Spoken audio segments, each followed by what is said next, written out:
Mr. Antonopoulos, I know that what I'm going to ask you is a Herculean task, but I also know that this is your occupation. You are an expert on Bitcoin. So, somewhere out there is my dearest mother, and she's wondering, what is Bitcoin? Bitcoin is a form of money that works on the internet.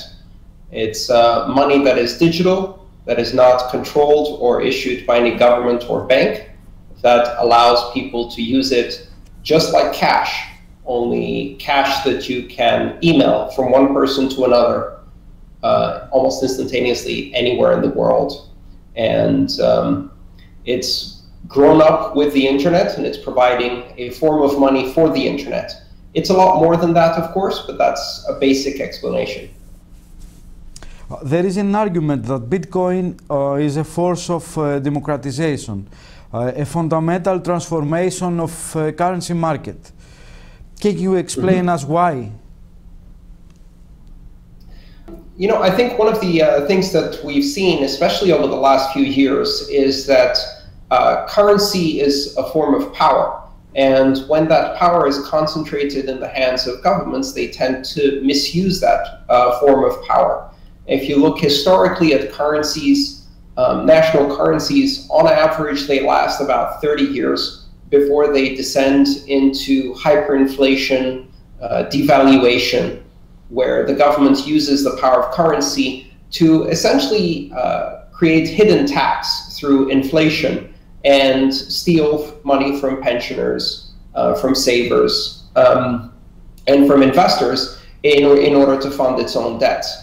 And so we've seen that happen again and again all around the world in multiple currencies. And in fact, you can count on one hand the number of currencies that have lasted more than 30 years without having that phenomenon occur. So Bitcoin represents a new option, a new idea in the form of currencies, a system of currency that's not controlled by governments, but which operates on the internet, using an internet protocol, and is secured by the collaboration of thousands and thousands of participants, none of whom have control. There is no central location that controls it, just like the web, just like email. And so the same reason why the web and email brought freedom of communication, Bitcoin brings freedom of currency to individuals. And that seems to be an idea that's catching on. Do you believe that 2017 will be the year of the Bitcoin and cryptocurrencies?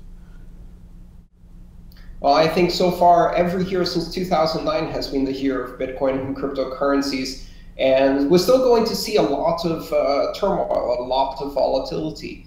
And I expect Bitcoin will probably move a lot this year, going up very quickly and possibly as well going down very quickly, and having a lot of fluctuations, because it is still a very small currency that is being used as a safe haven from economies that are very large. For example, the Chinese are using Bitcoin to escape currency controls and devaluation of their native currency.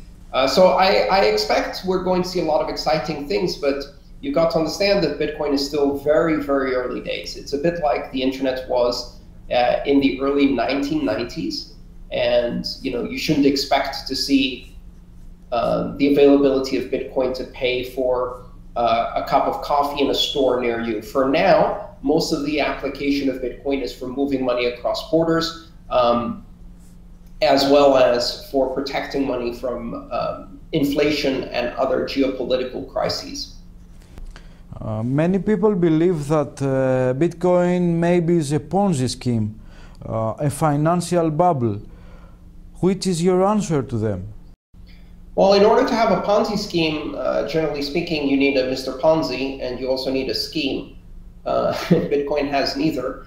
There's no one who controls or directly benefits from Bitcoin's growth, other than the fact that people who have invested in Bitcoin have something to gain if it becomes popular.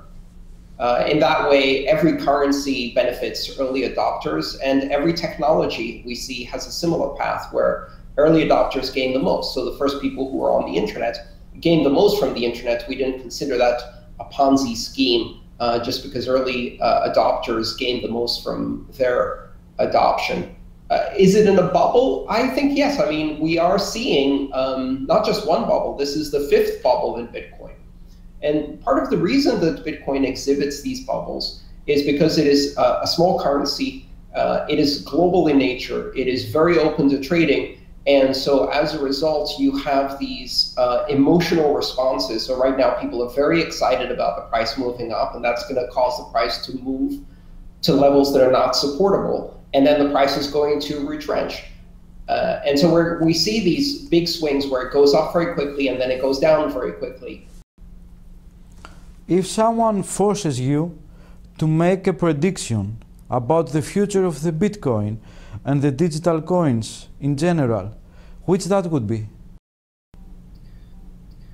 Well, I can make some predictions very comfortably. I think in the future we will see a world where digital independent private currencies like Bitcoin, decentralized currencies that are not controlled by anyone, that work based on network coordination on the internet, and that are free for anyone to access and use, and open for anyone in the world to access. I think they will coexist, and they will be very successful, and coexist alongside national currencies. There's no doubt in my mind that we will live in a world where we will break out of the monopoly of national currencies, and we will see a number of very successful, large global currencies based on internet networking exist in the world. Whether these will be Bitcoin or something else, or maybe we change the name or the underlying technology changes, doesn't really matter. The bottom line is that in the future we will have digital national currencies as well as digital private currencies that are not controlled by governments.